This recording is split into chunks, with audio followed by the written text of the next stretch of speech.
This is the Compass Podcast, finding the divine in the everyday, and that includes looking for the spiritual and theological connections to things happening in the news. My name is Ryan Dunn, and maybe you're like me in that you've been following the developments that really heated up in October of 2023 regarding the Israel and Gaza conflict. This is a long-running conflict representing a lot of pain and human suffering for so many reasons. And the witness of the whole thing is a reminder, I think, that violence is a symptom of our human brokenness and prolongs our suffering rather than relieving it, because so much of this conflict has seen attempts to prevail through violent coercion. And it's because of that violent promulgation that I found it so surprising that so many people claiming the name of Christian have been so enthusiastically supportive of military action in the conflict. So I began to do some research, and the more I surfed around, really the stranger things got. Really, I was taken aback by the number of people who have jumped to the conclusion that this latest conflict is a sign of the end times. And even beyond that, I was taken aback by the number of people of faith who declare that Israel must be supported at all costs. In this case, the modern day state of Israel must be supported at all costs.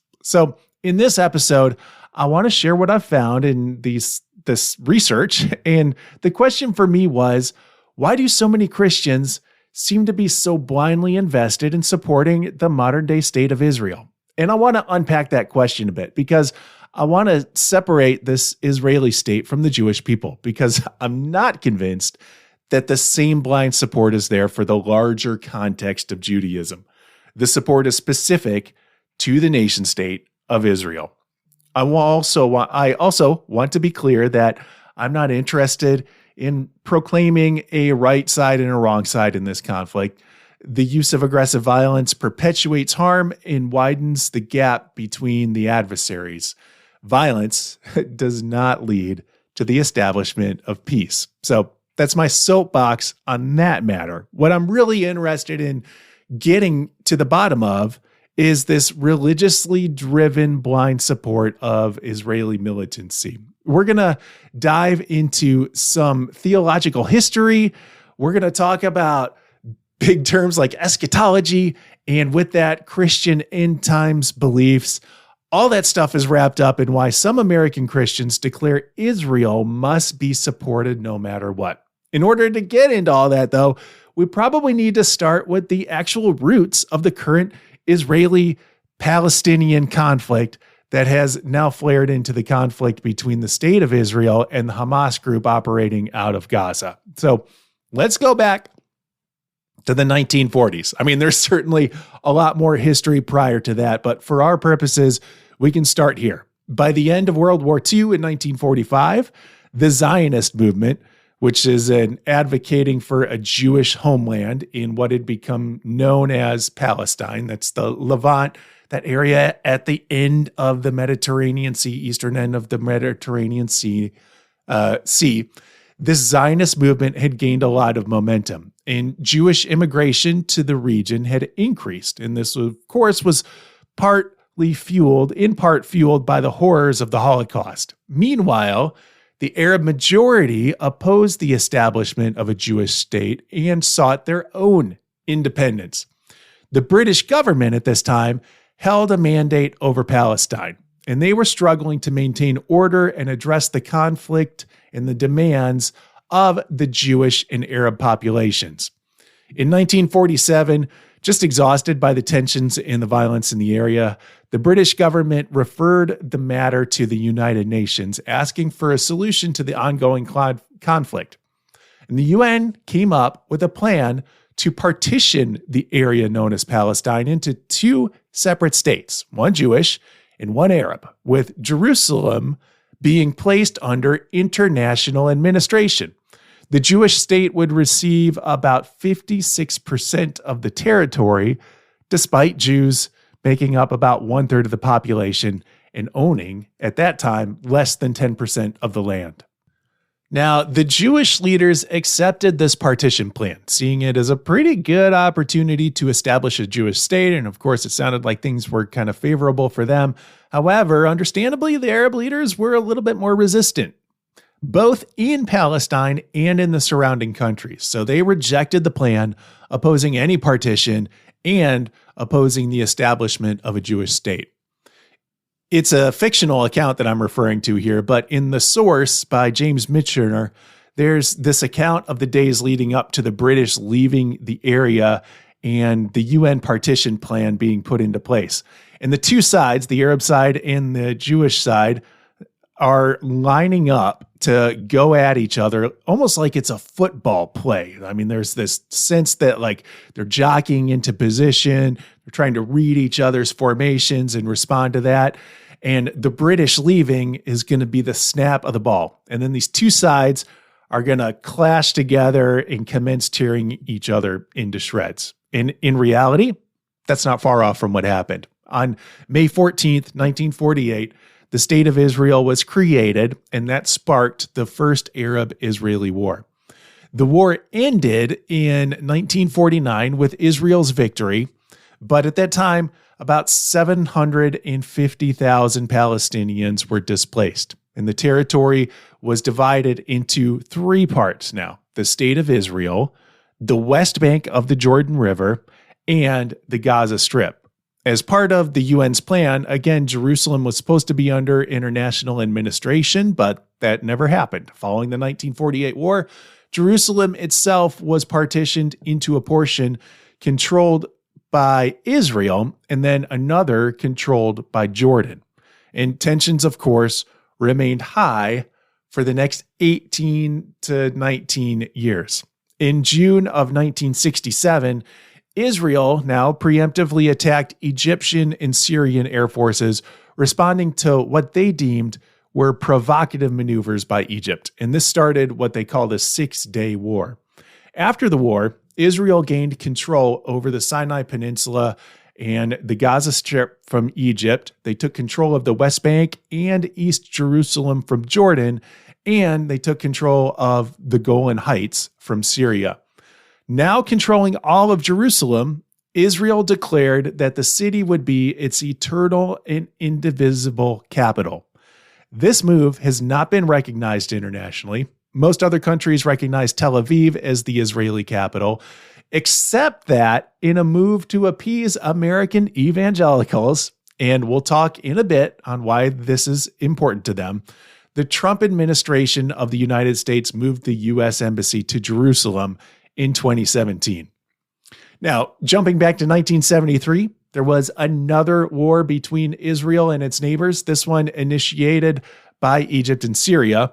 The October War, or sometimes called the Yom Kippur War, lasted for just a couple weeks. It resulted in Egypt being able to negotiate the return of some of the land that Israel had occupied in the 6-Day War. In 1979, representatives from Egypt and Syria signed the Camp David Accords. This is a peace treaty that ended the 30-year conflict between Egypt and Israel. And that kind of resulted in peace for Israel internationally, somewhat, at least officially. But there were still a lot of troubles within groups that still wanted to see the end of Israel. So promises for self-governance for Palestinian Arabs had never been fulfilled. People were still being displaced to make room for Israeli settlements, so conflict continued within. In 1987, thousands of Palestinians living in the West Bank and Gaza Strip rose up against the Israeli government in what is known as the First Intifada. The 1993 Oslo I Accords mediated the conflict, and that set up a framework for the Palestinians to govern themselves in the West Bank and Gaza and enabled mutual recognition between this newly established Palestinian Authority and Israel's government. In 1995, there came about the Oslo II Accords that expanded on the first agreement. It added provisions that mandated the complete withdrawal of Israel from 6 cities and 450 towns in the West Bank. A second intifada began in 2000, this time sparked by Israel's continued control of the West Bank.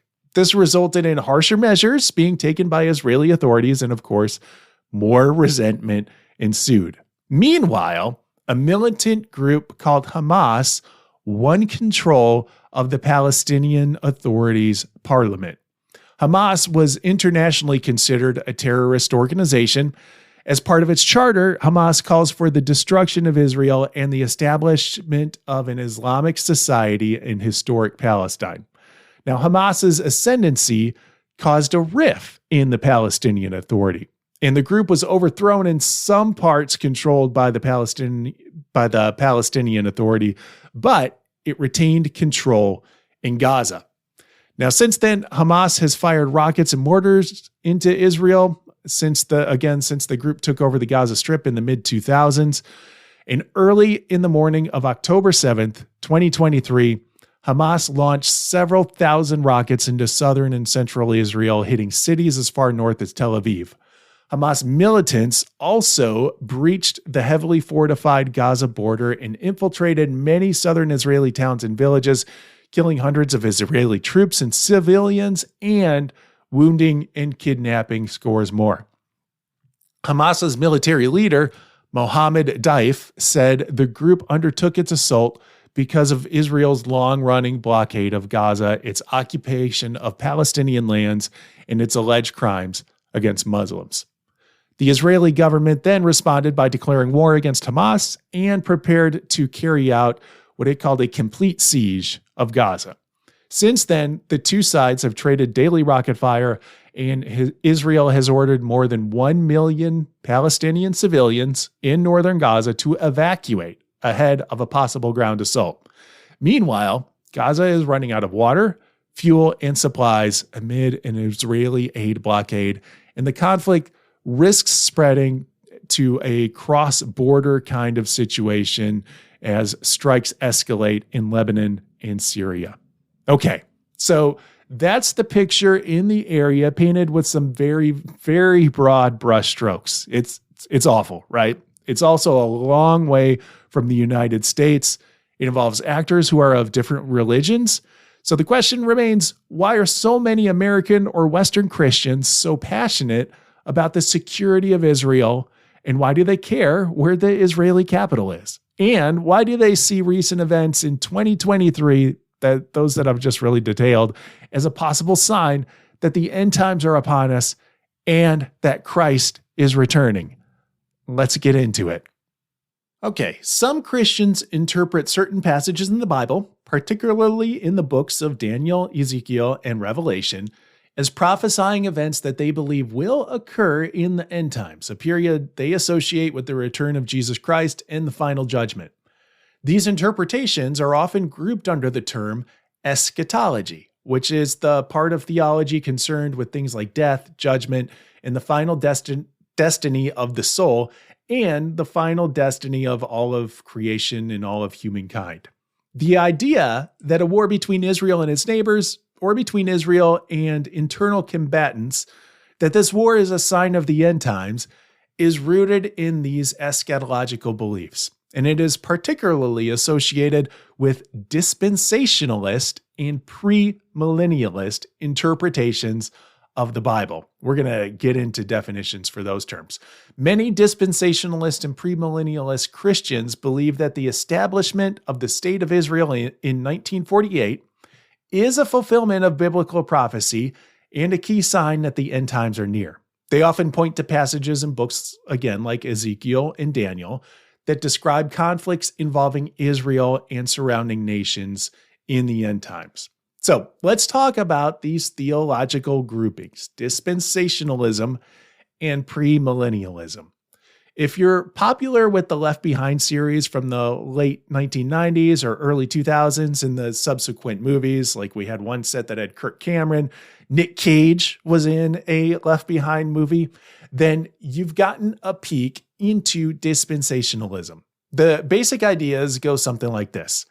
The history of creation can be broken, or the history of the universe can be broken into several distinct epochs or dispensations. Each of them represents a different way in which God relates to humanity. Now, different schools of thought exist around how many dispensations there have been and how many there will be, and then even how to characterize these dispensations. But here's a summation of one popular line of thinking.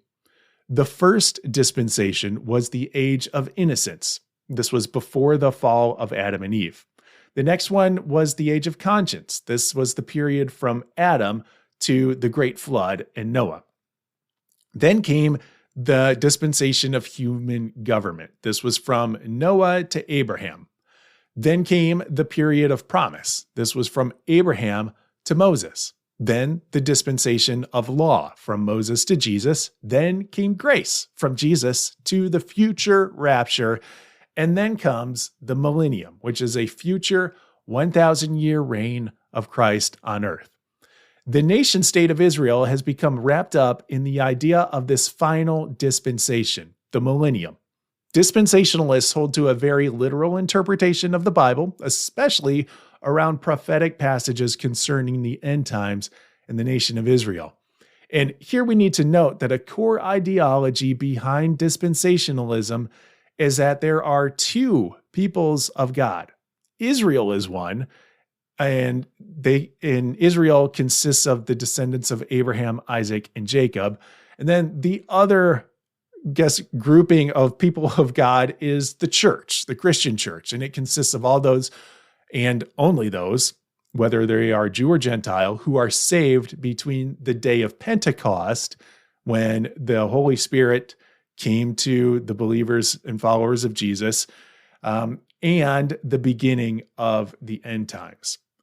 Crucial to the dispensationalist reading of biblical prophecy, drawing principally from Daniel and Revelation, but also to some degree from Ezekiel, is the assertion that the Jewish temple will be rebuilt on the Temple Mount as a precursor to the Lord or Jesus returning to restore the earthly kingdom of Israel centered on Jerusalem. Therefore, the dispensationalist movement was stoked up by the reestablishment of the state of Israel in 1948, because this is the precursor of them then being able to reestablish the temple in Jerusalem. It has grown in popularity, particularly since 1967, coinciding with the Arab-Israeli Six-Day War. And a few years later, in 1970, with the publication of a book by Hal Lindsey entitled The Late Great Planet Earth.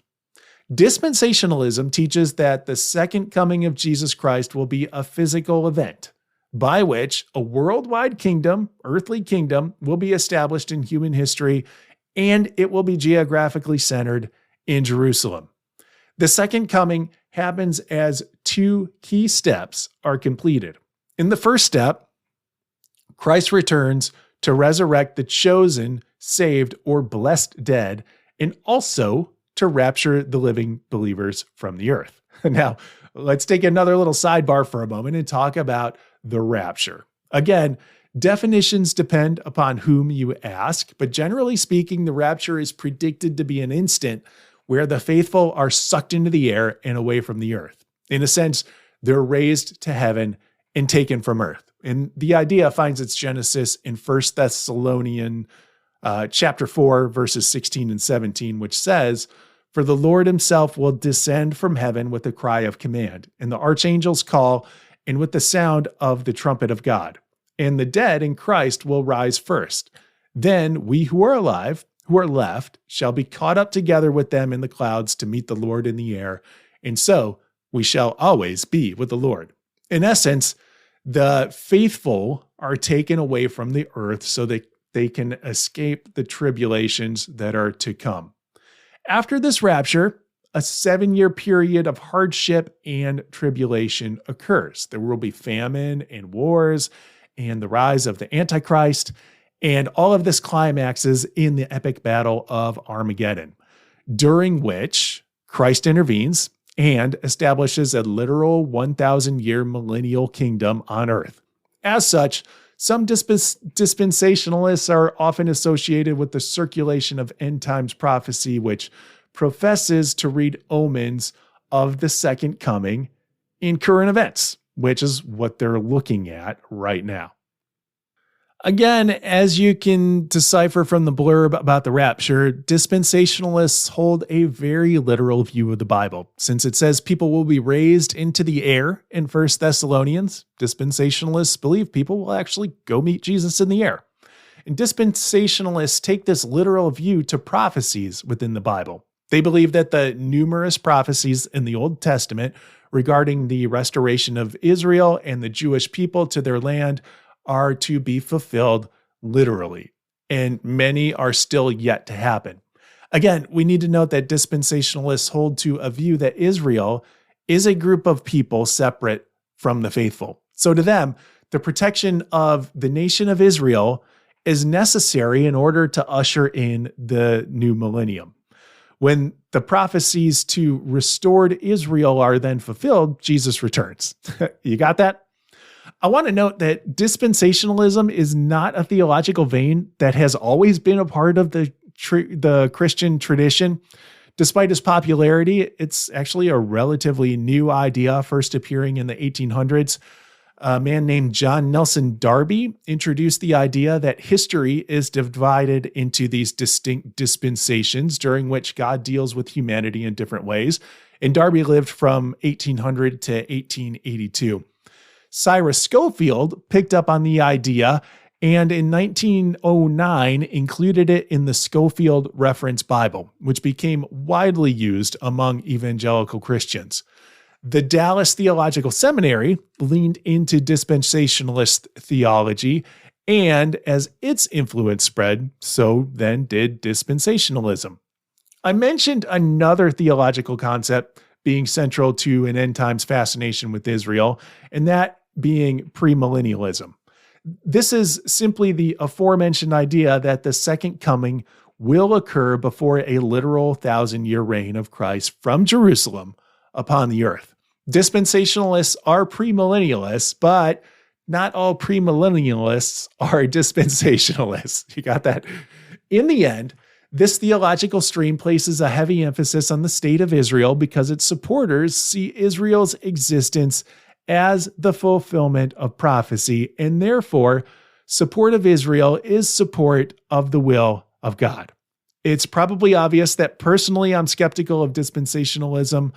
I'll go on to admit that I'm skeptical of premillennialism as well.